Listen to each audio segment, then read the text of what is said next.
Hello and welcome to today's briefing. I'm Dana, and joining me is Matt. We're covering a wide range of news stories for you today. That's right, Dana. We've got a packed show with updates on politics, economy, sports, and entertainment. Let's dive right in.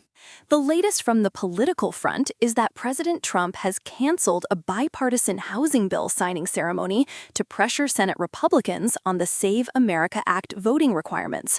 The housing bill had passed Congress with wide bipartisan margins. That's an interesting move. So Trump is using the housing bill as leverage. What was the reaction from Senate Republicans?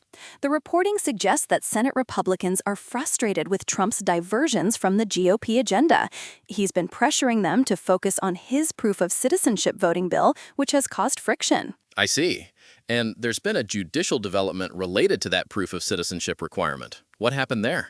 A federal judge has permanently barred the Trump administration from implementing the proof of citizenship requirement for voting.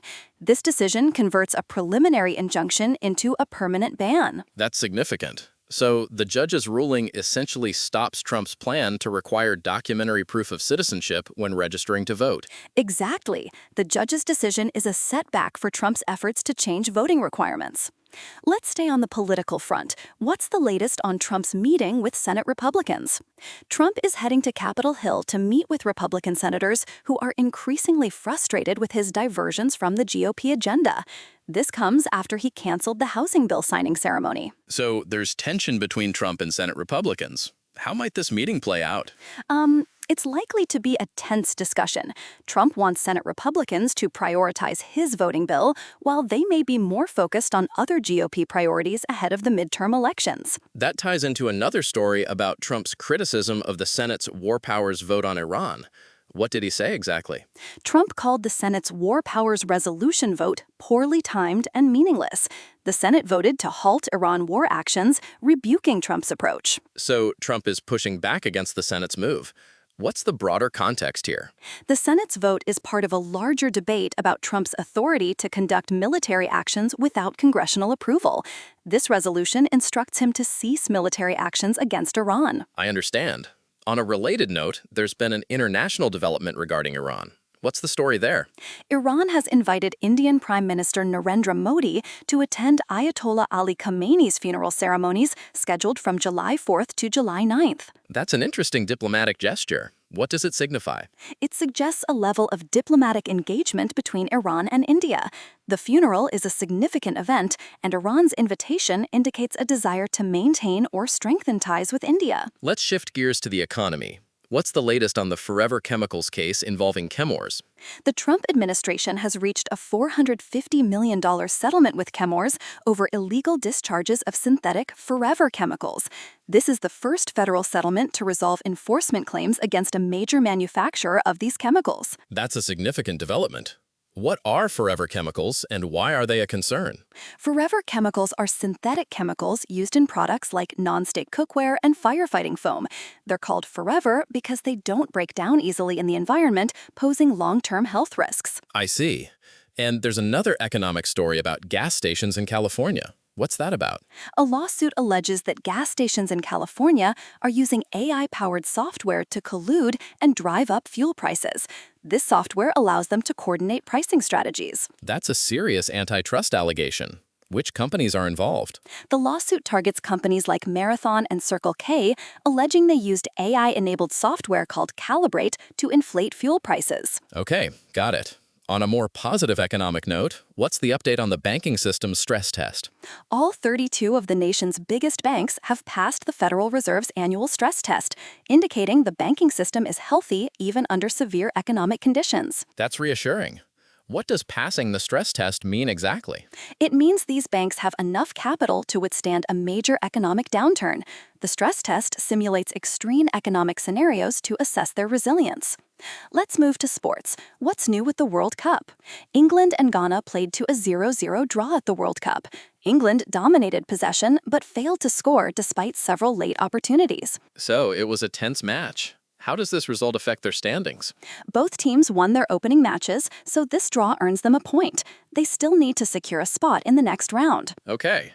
And there's another sports story about Olympian Bode Miller facing drug-related charges. What happened there? Olympian skier Bodie Miller was arrested on drug charges in Idaho.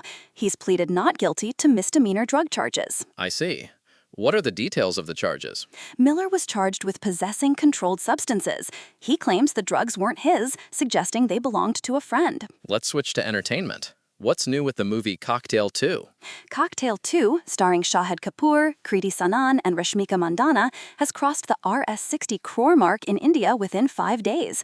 It's performed well despite mixed reviews. That's impressive.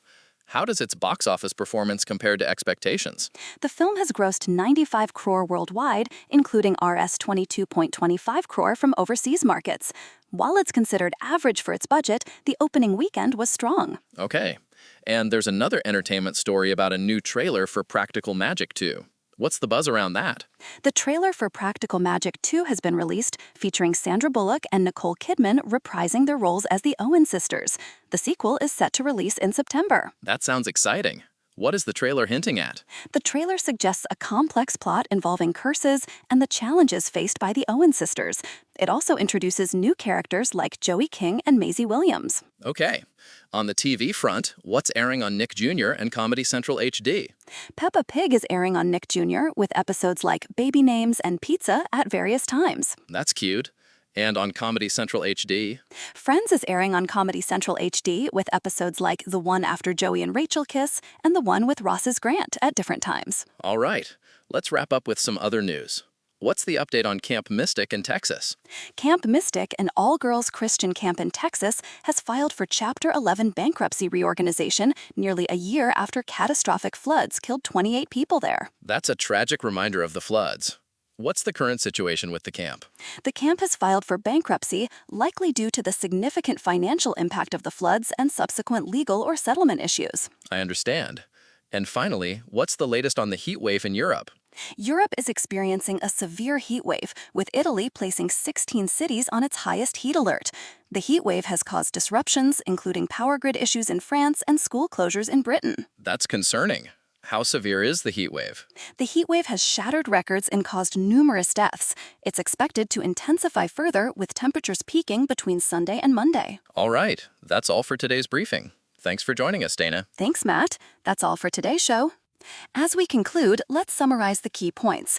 We covered political tensions between Trump and Senate Republicans, judicial rulings on voting rights, and international diplomatic engagements. On the economic front, we discussed the Forever Chemical settlement and the banking system stress test results. In sports, we looked at the World Cup and drug-related charges against Olympian Bodie Miller. In entertainment, we highlighted the box office performance of Cocktail 2 and the new trailer for Practical Magic 2. We also touched on TV airings and other news like the Camp Mystic bankruptcy and the European heat wave. That's a comprehensive summary, Dana. Thanks for covering all these stories in depth. You're welcome, Matt. It's been a pleasure discussing these stories with you. That's all for today's podcast. Thank you for listening. Thank you for tuning in. We'll be back with more news updates soon. Goodbye, and stay informed. Goodbye.